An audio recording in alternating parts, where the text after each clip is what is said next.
Sebelum kita lanjut, jangan lupa like, comment, subscribe, dan nyalakan notifikasinya agar tidak ketinggalan info terbaru lainnya. Semoga bermanfaat. Jadi kebohongan-kebohongan Anda di tahun-tahun yang lalu, tahun 2025 ini tolong jangan lagi diumbar, jangan lagi dipamer depan publik kayak begini, jangan. Kilat bukan cahaya. Hah? Kilat bukan cahaya. Jadi saudara, sekali lagi saya katakan, saya simpulkan, jangan terlalu panjang kita ya, nanti bingung yang dibawa. Saya simpulkan, orang yang punya misi membunuh Yesus adalah orang yang menjalankan misi iblis. Orang yang menerima penyaliban sebagai konsep keselamatan adalah orang yang menerima hadiah dari iblis. Maka yang kalian sembah adalah iblis, bukan anak Maria yang adalah nabi bagi Bani Israel. Ujung-ujungnya di dalam Matius 7 nomor 22 nomor 23 kalian diusir oleh Yesus. Padahal level kalian sudah tinggi, mengusir setan pakai nama Yesus, bernubuat pakai nama Yesus, bermujizat pakai nama Yesus. Apa yang terjadi? Kalian diusir dan dikatakan, aku tidak mengenal kalian. Kalian tidak dikenali Yesus. Karena Yesus itu hanya untuk Bani Israel, sedangkan Yesus yang kalian panggil-panggil itu adalah iblis yang mau nipu kalian dengan mengatasnamakan Yesus. Makanya Yesus yang asli setelah datang dia berkata, loh, aku tidak mengenal kalian. Selama ini kalian menyembah siapa? Yesus juga loh. Oh, itu bukan aku, itu adalah iblis yang sudah aku nubuatkan kepada murid-muridku. Lukas 21 nomor 8. Wahai murid-muridku, waspadalah kepada iblis yang datang kepadamu dengan memakai nama Yesus dan berkata, akulah Yesus. Waktunya sudah dekat, jangan kau percaya. Makanya yang menjadi Kristen itu bukan orang Yahudi, yang menjadi Kristen itu orang Barat. Sampai ke Indonesia kalian ikuti. Demikian. Baik brother ya, Anda katakan bahwa Yesus Kristus hanya kepada satu ya, di dalam dikatakan utusan di sini bahwa hanya domba yang hilang dari umat Israel ya. Kalau Anda baca Lukas 4 ayat 43, di sini dikatakan wajiblah juga kepada negeri lain pun aku memberitakan kabar kesukaan dari hal kerajaan Allah. Lukas 13 ayat 34, mengumpulkan anak-anakmu semua seperti induk ayam mengumpulkan anak-anaknya di bawah sayapnya ya, supaya kamu tahu.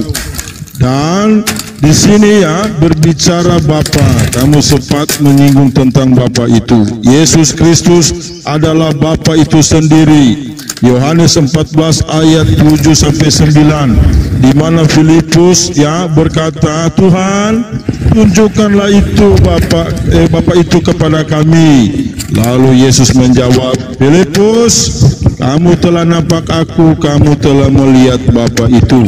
Keluaran 3 ayat 6, dan lagi firman-Nya, aku inilah Allah Bapa, yaitu Allah Ibrahim dan Allah Ishak dan Allah Yakub.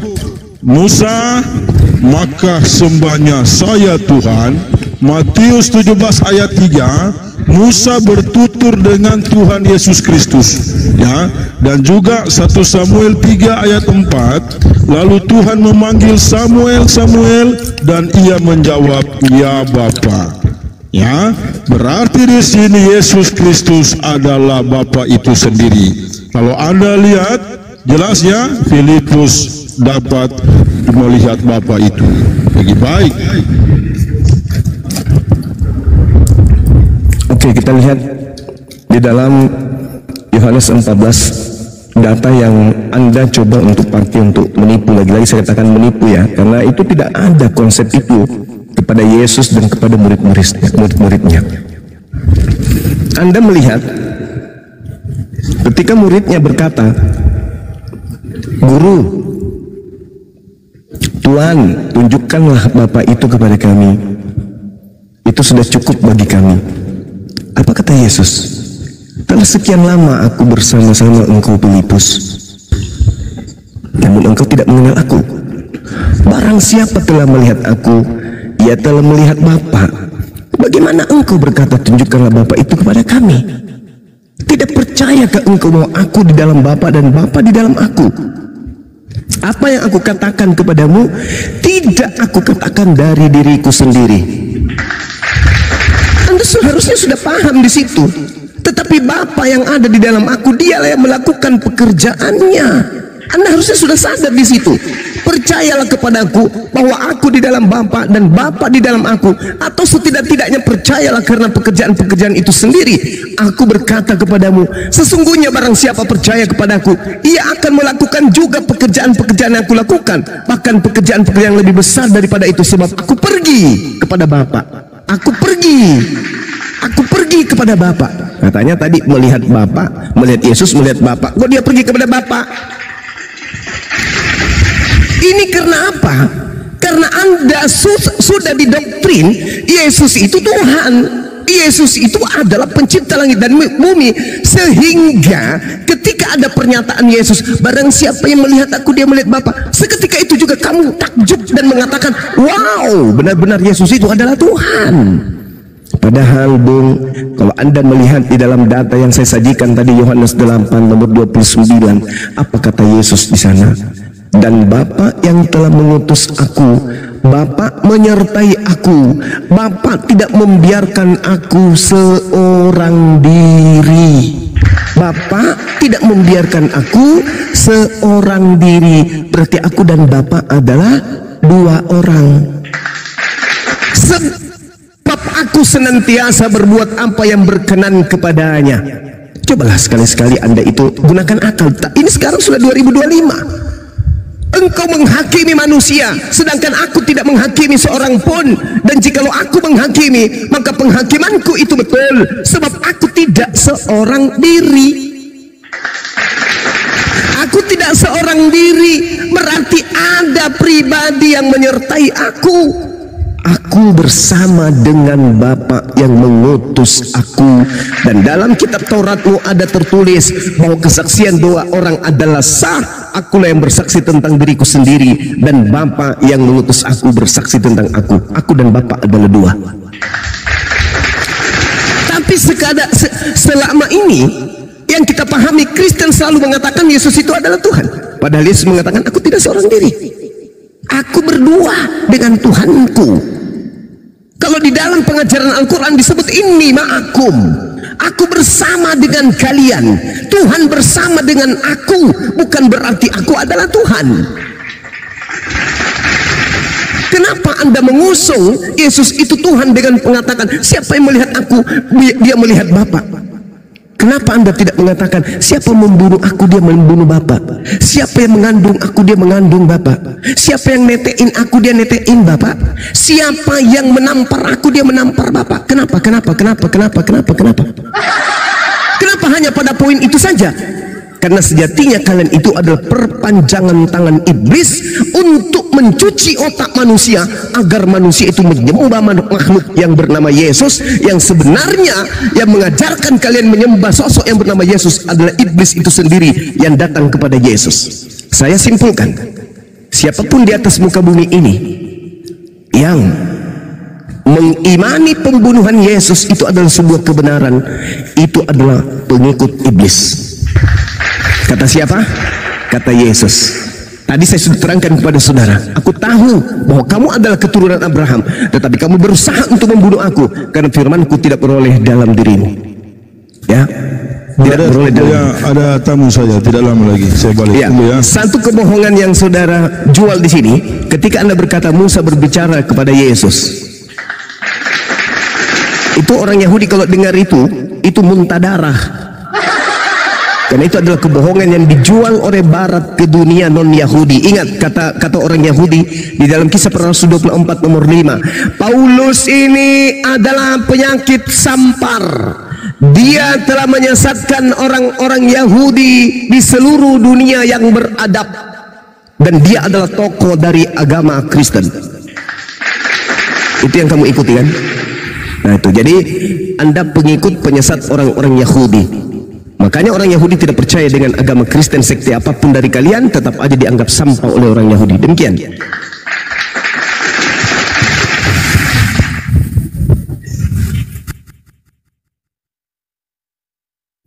Aku dulu membantu Bapak itu. Di sini tadi ku catat Alkitab ditulis setelah iblis berkarya. Anda Kristen ajaran dari Barat. Adakah ajaran penebus dosa? Apakah enggak tahu Bang Juma di kalian ada penebus dosa? Hadis Muslim nomor 4971. Diterimanya taubat orang yang membunuh banyak manusia di hari kiamat kelak. Sekelompok dan kaum muslimin akan datang membawa dosa mereka sebesar gunung. Lalu Allah mengampuni dosa-dosanya. Kemudian dibebankannya kepada orang Yahudi dan Nasrani. Itu cara kalian untuk apa? Penghapusan dosa. Membawa dosa mereka sebesar gunung. Dosa kalian sebesar gunung akan ditimpakan kepada Nasrani dan Yahudi. Apa itu? Mending seperti kami. Yang menebus kami adalah siapa? Tuhan itu sendiri. Dikatakan di dalam Yesaya 43 ayat 11. Aku adalah Tuhan dan tidak ada juru selamat selain daripada aku. Yesaya 43 ayat 14. Beginilah firman Tuhan penebusmu yang maha kudus Allah Israel. Yesaya 44 ayat 6. Beginilah firman Tuhan Raja penebus Israel, Tuhan semesta alam. Dia penebus. Itulah melalui siapa? Firman-Nya yang menjadi manusia. Itulah Yesus. Yesaya 53 ayat 10. Tetapi Tuhan berkehendak meremukkan dia dengan kesakitan, dan apabila menyerahkan dirinya sebagai korban penebus salah, ia akan melihat keturunannya, umurnya akan lanjut, dan kehendak Tuhan akan terlaksana olehnya. Yesaya 43 ayat 14. Beginilah firman Tuhan penebusmu yang maha kudus Allah Israel. Nah, Allah itu penebus. Sudah ada tercatat di dalam Yesaya. Makanya dikatakan berimanlah engkau kepada kitab-kitab para nabi. Yesaya ini kitab para nabi. Kenapa nggak ada di buku kalian? Makanya kalian nggak tahu tentang penebusan, karena tidak ada di buku kalian, tidak ada kitab kalian, kitab Yesaya. Nah begitu. Ayat selanjutnya, Yesaya 52 ayat 3. Sebab beginilah firman Tuhan, kamu dijual tanpa pembayaran, maka kamu akan ditebus tanpa pembayaran juga. Yesaya 53 ayat 5. Tetapi sekarang apakah lagi urusanku di sini? Demikianlah firman Tuhan, umatku sudah dirampas begitu saja. Mereka yang berkuasa atas dia memegahkan diri. Demikianlah firman Tuhan, dan namaku terus dihujat sepanjang hari. Siapa yang menghujat-hujat Tuhan itu sepanjang hari? Kalian kan? Kami nggak menghujatnya. Yesaya 53 ayat 6. Sebab itu umatku akan mengenal namaku, dan pada waktu itu mereka akan mengerti bahwa akulah dia. Akulah dia. Kan itu katanya sih, kata Yesus kepada si Filipus itu, akulah dia. Nah, akulah dia yang berbicara. Ya, aku. 1 Timotius 2, ini perjanjian baru. Tadi semua yang kubacakan di perjanjian lama tentang penebusan. Sekarang 1 Timotius itu dinubuatkan di perjanjian lama, lalu digenapi di perjanjian baru. 1 Timotius 2 ayat 6. Yang telah menyerahkan diri sebagai tebusan bagi semua manusia. Itu kesaksian pada waktu yang ditentukan. Efesus 1 ayat 7. Sebab di dalam dia dan oleh darahnya kita beroleh penebusan, yaitu pengampunan dosa menurut kekayaan kasih karunia-Nya. Ayat 8, yang dilimpahkannya kepada kita dalam segala hikmat dan pengertian. Ayat 9, sebab dia telah menyatakan rahasia kehendak-Nya kepada kita sesuai dengan rencana kecelakaannya, yaitu rencana kecelakaan dari semua telah ditetapkannya di dalam Kristus. Itulah dia sebagai korban penebus salah di dalam Lukas 22 ayat 44. Dalam ketakutan Kristus menempatkan dirinya sendiri pada bagian yang harus dilaksanakan, dan ia sedang memasukinya sekarang untuk menyerahkan dirinya sebagai korban penebus salah. Ayat terakhir, Galatia 3 ayat 13. Kristus telah menebus kita dari kutuk hukum Taurat dengan jalan menjadi kutuk karena kita, sebab ada tertulis, terkutuklah yang digantung di kayu salib. Nah, makanya Yesus itu dikatakan seperti itu karena yang dikutuk itu adalah kutuk dosa. Tadinya kita manusia ini karena saking jijiknya Allah itu melihat kita, dosa kita sudah semakin banyak, semakin meninggi sampai menggunung, maka kita harus mempunyai perantara, itulah Yesus Kristus. Begitu guys. Terima kasih. Oke, baik. Jadi yang pertama, Al-Quran sudah menjelaskan bagi umat Islam itu adalah sebuah keuntungan. menjadi Islam adalah sebuah keberuntungan. Intinya masuk Islam pasti beruntung. Itu dulu. Terlepas bagaimana Kristen memahami hadits, itu karena kelemahan ilmu yang mereka miliki. Kada aflahal mu'minun, beruntunglah orang-orang beriman. Ini kata Allah, alladzina hum fi salatihim khashi'un, yaitu orang yang khusyuk di dalam salatnya. Mereka lah orang-orang yang mewarisi, ulaika humul warithun alladzina yarithunal firdaus hum fiha khalidun, yaitu mewarisi surga Firdaus, mereka kekal di dalamnya. Ini dulu yang harus dicatat. Belum meninggal umat Islam itu mereka sudah beruntung. Mereka sudah punya warisan di surga. Yang namanya warisan milik kepribadian, hak prerogatif sang pewaris. Kada aflahal mu'minun, beruntunglah orang-orang mukmin dikarenakan mereka memiliki warisan alladzina yarisunal firdaus hum fiha khalidun, yakni akan mewarisi surga Firdaus, mereka kekal di dalamnya. Ini yang dicatat dulu. Jadi sebelum umat Islam itu meninggal dunia, mereka sudah punya warisan yang bernama Firdaus. Lalu bagaimana dengan hadits yang tadi? Terang kok dikatakan di sini hadisnya. Jelas kok bagi kita yang beriman, bagi kita yang berakal. Nabi Muhammad SAW bersabda, di hari kiamat kelak sekelompok dari kaum muslimin akan datang membawa dosa mereka sebesar gunung. Lalu Allah mengampuni dosa-dosanya. Titik. Umat Islam datang membawa dosa sebesar gunung, lalu Allah hapuskan dosa-dosanya. Allah hapuskan dosa-dosanya. Urusan Allah kemudian adalah dosa itu mau dilemparkan ke batu, dosa itu mau dilemparkan ke kucing, ke ayam, ke gajah, ke Kristen, ke Katolik, ke Buddha, Hindu. Itu urusan Allah, bukan urusan kami umat Islam. Kemudian Rasulullah mengatakan, setelah dosa-dosa itu dihapuskan, ya umat Islam sudah merdeka dong.